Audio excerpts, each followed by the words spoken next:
ये user flow है। JWT अब एक्सपायर हो गया है, तो मैं बोलूँगा कि ठीक है, अब मैं रिफ्रेश टोकन यूज़ करूँगा। हाँ जी, कैसे हो सब? तो आज की वीडियो में हम देख रहे होंगे ओथ सर्विस। ओथ सर्विस में ऑथराइजेशन क्या होता है, ऑथेंटिकेशन क्या होता है, टोकनाइजेशन क्या होता है एंड कैसे करते हैं, डेटाबेस क्या होता है और कौन सा चूज़ करने वाले हैं, पूरा सब कुछ एक डॉक में है हमारे पास, जिसका लिंक आपके पास डिस्क्रिप्शन में होगा। बट स्टार्ट करने से पहले मैं एक ही चीज़ बताना चाहता हूँ, और वो है कि अगर आप पूरे प्रोजेक्ट को ना भी इंक्लूड करो, सिर्फ इस ओथ सर्विस को भी अपने रिज्यूमे में डाल दोगे ना, तो वो एक काफ़ी ज़्यादा इम्पैक्टफुल चीज़ होगी एज़ कम्पेयर टू कुछ ई-कॉमर्स वेबसाइट बना दी है, चैट एप्लीकेशन बना दी है उससे। तो ज़्यादा टाइम वेस्ट नहीं करते, फटाफट अपन स्टार्ट करते हैं। तो ओथ सर्विस का HLD हमने ये वाला डिस्कस कर लिया था पिछली वीडियो में कि HLD क्या होने वाला है। अभी के लिए हमने सिर्फ ओथ सर्विस पे ही फोकस करा है। Notification service, templatization, user service, billing service, reporting, ledger, ये सब हमने अभी नहीं देखा, राइट। तो आपके पास कभी कभी ChatGPT अगर आप यूज़ करते हो तो ऐसा आता होगा, could not parse your authentication token, please try sign in again. तो इसका मतलब सिंपल सा है कि आपका टोकन एक्सपायर हो चुका है, ठीक है। टोकन क्या होता है देखेंगे। ये वीडियो ज़रूरी है आपके लिए जस्ट बिकॉज आपको इम्प्लीमेंटेशन पे डायरेक्टली नहीं जाना है। इम्प्लीमेंटेशन डायरेक्ट करने जाओगे, so one of the biggest mistake जो लोग करते हैं, प्रोजेक्ट तो स्टार्ट कर देते हैं, पर जब वो इम्प्लीमेंट कर रहे होते हैं तो उनको बहुत चीज़ों का पता ही नहीं चलता कि ये अब कैसे करें। इंटरनेट खोजते हैं, ये सब करते हैं, तो उनको नहीं समझ आता कैसे करें। उसका एक ही सोल्यूशन है कि आप अपना डिज़ाइन डॉक अच्छे से पहले बनाओ प्रोजेक्ट की, कि आप क्या करने वाले हो, कैसे करने वाले हो, और हर एक चीज़ का लिखो कि वो होता क्या है। तो एग्जैक्टली आपको मैं आज वो प्रैक्टिसेस फॉलो करवा रहा हूँगा बिफोर इम्प्लीमेंटिंग एनी प्रोजेक्ट और सर्विस, ठीक है। तो सबसे पहले देखते हैं ऑथेंटिकेशन एंड ऑथराइजेशन होता क्या है। यहाँ पे बहुत कुछ लिखा है आपके पढ़ने के लिए, ठीक है, मैं आपको समझाऊँगा सीधा सीधा। तो ऑथेंटिकेशन क्या होता है, किसी बंदे ने अपनी ऐप पे user name and password enter करा, ठीक है, और वो रिक्वेस्ट जाएगी, HTTP रिक्वेस्ट गई हमारे सर्वर के पास, और सर्वर ने देखा कि क्या वो यूज़र नेम एंड पासवर्ड सही है या नहीं। तो ये वन ऑफ द मेथड हो सकता है उसको ऑथेंटिकेट करने का। ऑथेंटिकेट मतलब सिर्फ चेक करना कि यूज़र की आइडेंटिटी करेक्ट है या नहीं, ठीक है। लेकिन क्या मैं यूज़र पासवर्ड के साथ एक टोकन भेज सकता हूँ? टोकन भेज सकता हूँ, क्यों? क्योंकि कभी भी आप HTTP देखोगे तो HTTP रिक्वेस्ट क्या है, एक ऐसी रिक्वेस्ट है जो हमारे TCP प्रोटोकॉल के ऊपर जाती है। जिनको इन चीज़ों का नहीं आइडिया है वो हमारी पिछली वाली वीडियोस देख सकते हो, जहाँ पे हमने एक जावा का प्रोजेक्ट बनाया था, मल्टी थ्रेडेड वेब सर्वर। वहाँ पे हमने ये सब एग्जैक्टली डिस्कस किया हुआ है डिटेल में, ठीक है। तो HTTP में आपके पास कुछ चीज़ें होती हैं, उसमें एक होता है हेडर्स, ठीक है, URL होता है, और आपकी एक रिक्वेस्ट बॉडी होती है। तो एक कोई बोल सकता है कि आप हेडर में ही यूज़र नेम एंड पासवर्ड डाल दो, एंड डोंट वरी, जब हम इम्प्लीमेंट करेंगे आपकी आंखों के सामने हो रहा होगा सब कुछ, तो अच्छे से समझ आएगा। तो ये प्रैक्टिस अच्छी नहीं होती हेडर में ही यूज़र नेम एंड पासवर्ड डालना। इंस्टेड मैं क्या कर सकता हूँ, एक टोकन डाल सकता हूँ। टोकन क्या होता है? टोकन एक ऐसा ऑब्जेक्ट होता है, ठीक है, JWT हम देख रहे होंगे, जिसका नाम है जेसन वेब टोकन, ठीक है। क्या होता है ये? एक ऐसा जेसन ऑब्जेक्ट होता है जिसको साइन किया होता है विद अ प्राइवेट की, ठीक है, विद अ सीक्रेट की। अब इसके अंदर क्या हो सकता है? इसके अंदर होता है यूज़र नेम, ठीक है, इसके अंदर यूज़र नेम हो सकता है यूज़र का, इसके अंदर एक्सपायरी टाइम हो सकता है कि ये टोकन एक्सपायर कब होगा, ठीक है।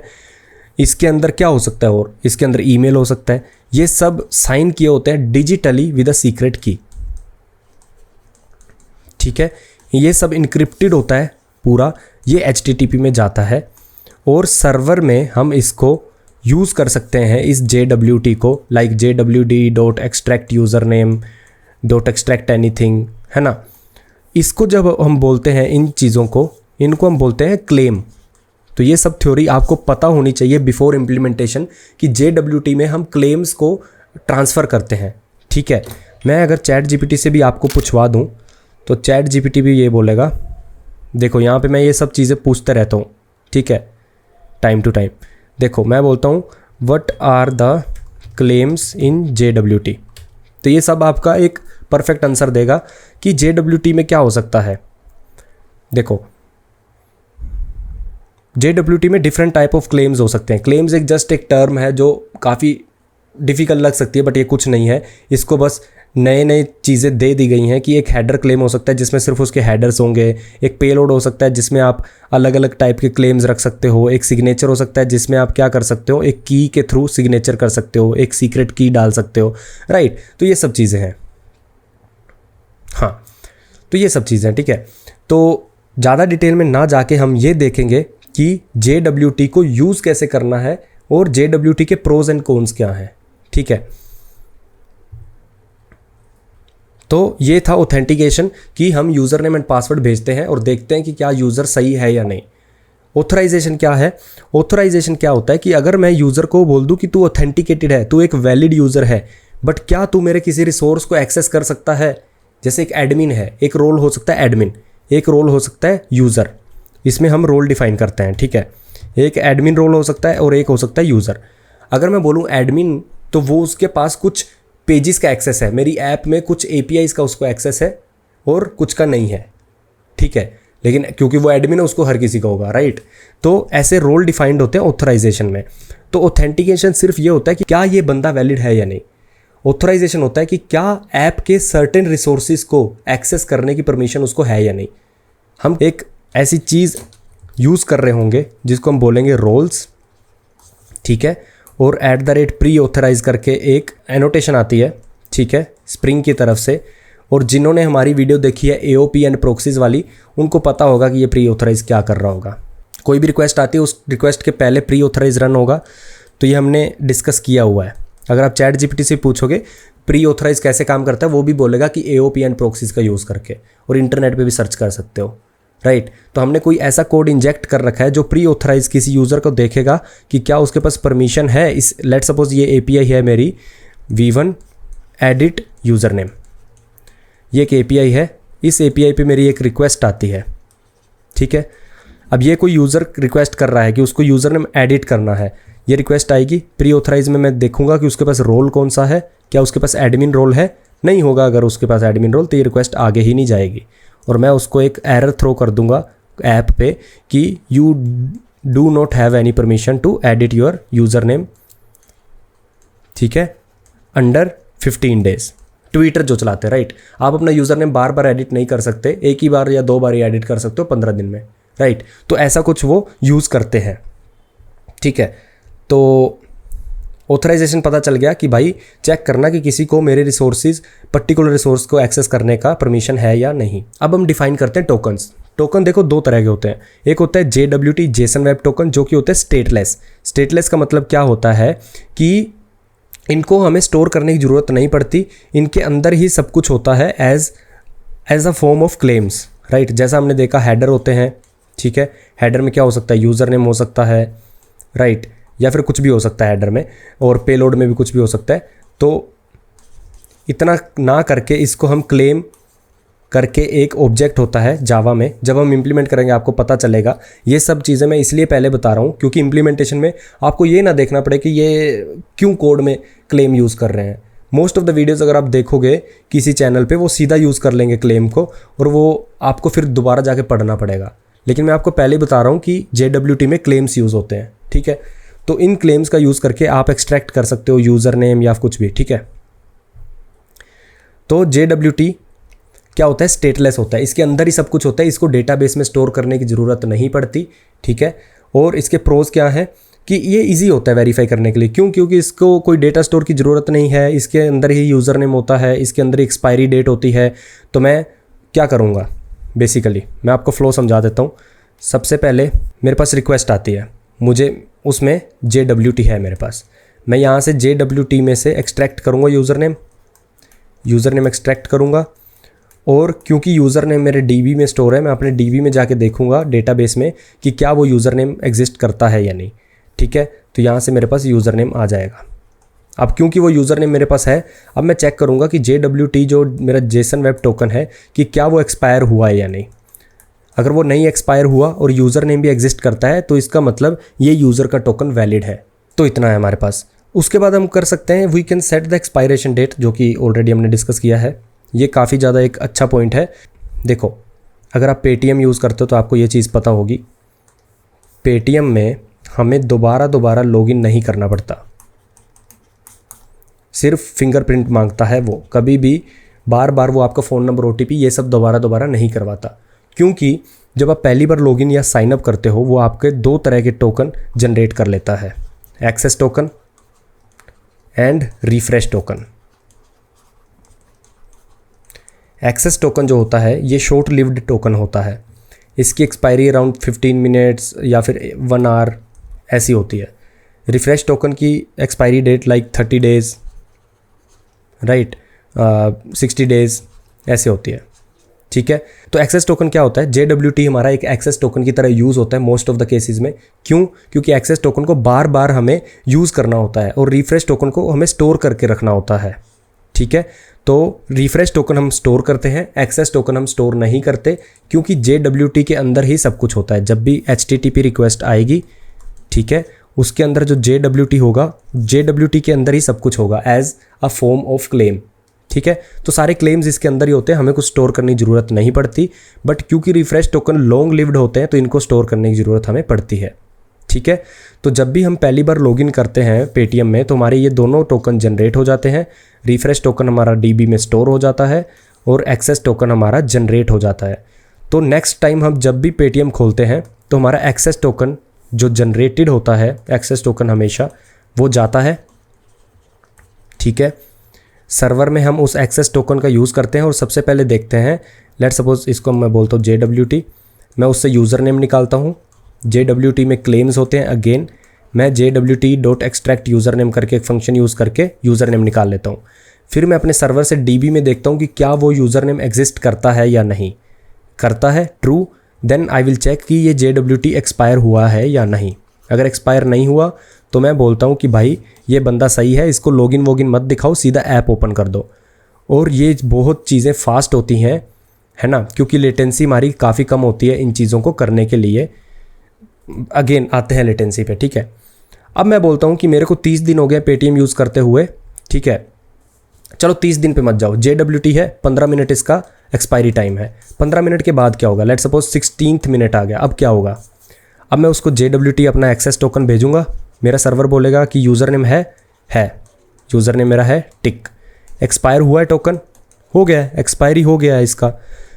क्यों? क्योंकि 16 मिनट हो गए हैं इस टोकन को, अब ये एक टोकन एक्सपायर हो गया है। तो मैं अब ये जो एक्सेस टोकन आया था इसके साथ रिफ्रेश टोकन भी भेजूंगा, इसके साथ मैं रिफ्रेश टोकन भी भेजूंगा। अब मैं चेक करूंगा कि क्या यूज़र नेम है, एक्सपायर हो गया है, कोई बात नहीं, रिफ्रेश टोकन से चेक करो कि क्या ये रिफ्रेश टोकन वैलिड है या नहीं इस यूज़र नेम के लिए। ढंग से सुनो, मेरे पास एक DB है, वहाँ पे मैंने स्टोर कर रखा है यूज़र नेम एंड उसके रिफ्रेश टोकन, ठीक है। यहाँ पे यूज़र नेम है, यहाँ पे रिफ्रेश टोकन है। अब मैं चेक करूँगा रिफ्रेश टोकन, क्योंकि ये एक्सपायर नहीं हुआ है, ये लॉन्ग लिव्ड है, 30 से 40 दिन का जिसका एक्सपायरी टाइम है। तो मैं देखूँगा क्या ये एग्जिस्टिंग है, XYZ है, तो मैं XYZ का यूज़र नेम निकाल के लाऊंगा ABC। तो ABC और ये यूज़र नेम क्या दोनों सेम हैं। तो रिफ्रेश टोकन से मेरे को ये पता चल गया कि क्या यूज़र नेम सही है या नहीं, क्या मेरा यूज़र सही है या नहीं, ठीक है। और दूसरा मैं चेक करूँगा कि क्या रिफ्रेश टोकन एक्सपायर हुआ है, नहीं हुआ। अगर रिफ्रेश टोकन एक्सपायर नहीं हुआ, अब मैं बोलूँगा ठीक है, तो JWT जो आपका एक्सपायर हो गया था ना उसको नया बना दो, उसको मैं नया बनाऊँगा, ठीक है। और मैं रिस्पॉन्स में क्या भेजूँगा, नया JWT, पुराना रिफ्रेश टोकन जो है कि एक्सपायर नहीं हुआ है अभी तक, ठीक है। और ऑथेंटिकेटेड क्या ये यूज़र है, इज़ ऑथेंटिकेटेड ट्रू। इन सब चीज़ों को हम इसमें देख रहे होंगे यूज़र फ्लो में, अभी इसी वीडियो में, डोंट वरी, ये यूज़र फ्लो है। ये सब चीज़ें मैं आपको ऐसे ड्रॉ करके इसलिए समझा रहा हूँ क्योंकि ये बहुत ईजी हो जाएगा, नहीं तो सीधा इस पे आओगे तो बहुत हार्ड होगा। तो इतना समझ गया कि पहले रिक्वेस्ट आएगी, JWT रिफ्रेश टोकन हमेशा हमारे पास होगा, ठीक है।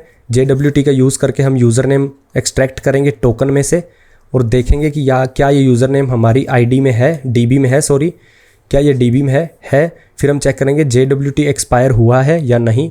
अगर वो एक्सपायर नहीं हुआ तो हम सीधा बोल देंगे ऐप को कि भाई यूज़र सही है, कोई लॉगिन उससे मत करवाओ, ठीक है।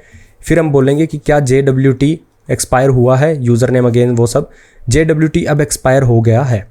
तो मैं बोलूँगा कि ठीक है, अब मैं रिफ्रेश टोकन यूज़ करूँगा। रिफ्रेश टोकन यूज़ करूँगा क्योंकि रिफ्रेश टोकन हम स्टोर करते हैं अपने डीबी में, तो मैं अपने डीबी में रिफ्रेश टोकन का यूज़ करके यूज़र नेम निकाल लूँगा। यूज़र नेम निकाल लूँगा।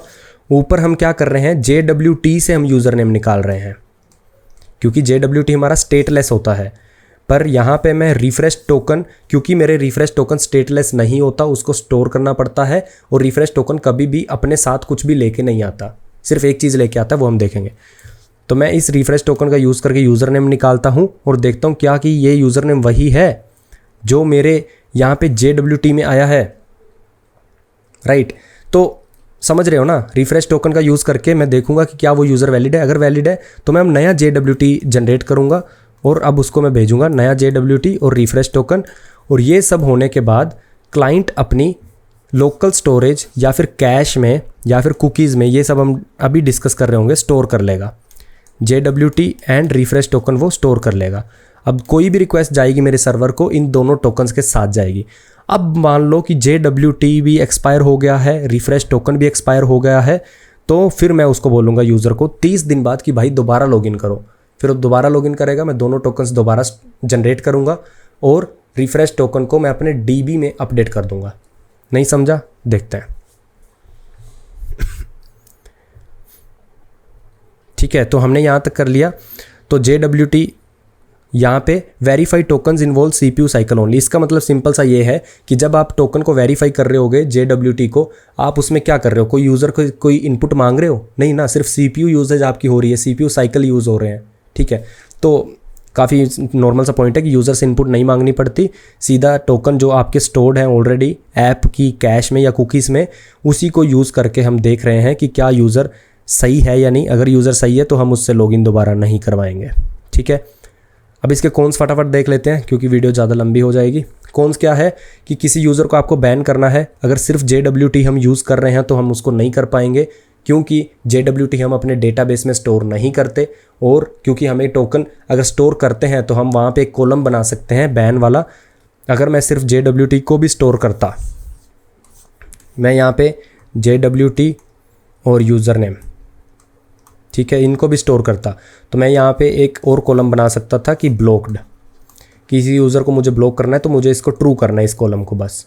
बट क्योंकि JWT स्टेटलेस हैं तो इनको यूज़ नहीं करा जाता किसी यूज़र को बैन करने के लिए। इंस्टेड रिफ्रेश टोकन को यूज़ करा जाता है जो कि हम स्टोर करते हैं DB में ऑलरेडी। हमने अभी तक जितनी भी डिस्कशन करी है उसमें जो भी यूज़र नेम आ रहा है इसको हम user ID as a use कर रहे होंगे, क्योंकि name is not a good practice. एक हम ID उसको दे रहे होंगे, कैसे देंगे डोंट वरी, देखेंगे वो।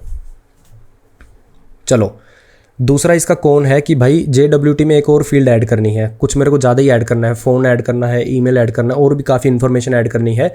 तो मेरी जो HTTP रिक्वेस्ट जाएगी नेटवर्क में, ये मेरा क्लाइंट है, ठीक है, ये मेरा सर्वर है, जो मेरी HTTP रिक्वेस्ट जाएगी इसमें और उसमें मेरा JWT जाएगा, इसका साइज़ जैसे जैसे बढ़ेगा मेरी लेटेंसी बढ़ती जाएगी। ठीक है, अब लेटेंसी क्या होता है? जब भी आप क्लाइंट से सर्वर की तरफ एक रिक्वेस्ट भेजते हो तो उस रिक्वेस्ट के लिए रिस्पॉन्स आने में जो टाइम लगता है, ये टोटल, इसको बोलते हैं लेटेंसी। जनरली ये मिली सेकेंड्स में होता है। ठीक है, जो ट्रेडिंग सिस्टम होते हैं उनके माइक्रो नैनो में भी होता है। ठीक है, नैनो में होता है बेसिकली, तो ऐसा है। तो लेटेंसी क्या है? आपका रिक्वेस्ट गई, ठीक है, रिस्पॉन्स आया, इसमें टाइम कितना गया उसको बोलते हैं लेटेंसी। जितना कम होगा ये टाइम उतना ज़्यादा अच्छा है, उतना ज़्यादा ऐप अपनी फास्ट होगी, राइट। लेटेंसी मेज़र करने के लिए कुछ मैट्रिक्स हैं। सबसे पहली है P99.9, फिर है P99, फिर है P95, फिर है P90, फिर है मैक्स, ठीक है, और P50 भी है। इसका सिंपल सा मतलब है, अगर P99.9 मेरी 10 मिली सेकेंड है, इसका मतलब है 99.9% रिक्वेस्ट मेरा 10 मिली सेकेंड टाइम में एग्जीक्यूट हो जाती हैं, बट 0.1% रिक्वेस्ट हैं जिनको ज़्यादा टाइम लगता है इससे। 20 मिली सेकेंड P99 का मतलब कि 99% रिक्वेस्ट 20 मिली सेकेंड में एग्जीक्यूट हो जाती हैं, रिस्पॉन्स उनका 20 मिली सेकेंड में आ जाता है। ठीक है, वैसे ही P50, P90, P95 मैक्स का मतलब है मैक्सिमम लेटेंसी। ऐसी कौन सी रिक्वेस्ट है जिसने सबसे ज़्यादा टाइम लिया, वो इसकी वैल्यू होगी। ठीक है, तो ये P99 की वैल्यू क्या होगी? ऐसी वैल्यू जो 99.9% रिक्वेस्ट ले रही है टाइम। ठीक है, तो ये सब है। अब उसके बाद देखते हैं ओपेक टोकन्स। इसको जो हम बोल रहे थे access token and refresh token, उसी को हम बोलते हैं रिफ्रेश टोकन को हम बोलते हैं ओपेक टोकन, ठीक है। ओपेक टोकन अपने में कुछ इन्फॉर्मेशन स्टोर नहीं करता। जैसे JWT में आप देख पा रहे थे कि जब अपन HTTP रिक्वेस्ट भेजते हैं क्लाइंट से सर्वर, JWT के अंदर ही सब कुछ स्टोर्ड होता है, ठीक है। JWT के अंदर ही सब कुछ स्टोर्ड होता है, लाइक यूज़र ID, राइट, उसका ईमेल, उसका फ़ोन, ठीक है। और ये सब साइन किया होता है डिजिटली बाय सीक्रेट की। ये सब हम कोड में जब कर रहे होंगे तब आपको सब समझ में आ रहा होगा कि ये सब हमने डिस्कस किया था, राइट, तब आपको सब चमकेगा धीरे धीरे। तो ओपेक टोकन्स क्या है? ओपेक टोकन सिंपल सा टोकन है कि जो कुछ भी स्टोर नहीं करता, सिर्फ एक फील्ड स्टोर करेगा, ठीक है। मैं अपने डेटाबेस में अगर एक टेबल बनाया हुआ हूँ, यहाँ पे मेरी ID है, यहाँ पे यूज़र नेम है या फिर यूज़र ID है, यहाँ पे लेट सपोज उसका ईमेल है, कुछ भी। ये जो ID है लेट सपोज 1 2 3 4 5, ठीक है, ऑटो इंक्रीमेंटेड है, यहाँ पे यूज़र ID है और यहाँ पे मेल है। तो रिफ्रेश टोकन सिर्फ एक ID स्टोर कर लेगा मेरे डेटाबेस की, ठीक है। तो लेट सपोज मेरे रिफ्रेश टोकन में एक ID स्टोर्ड है मेरी, ये UUID होगी, क्या होता है वो भी हम देखेंगे।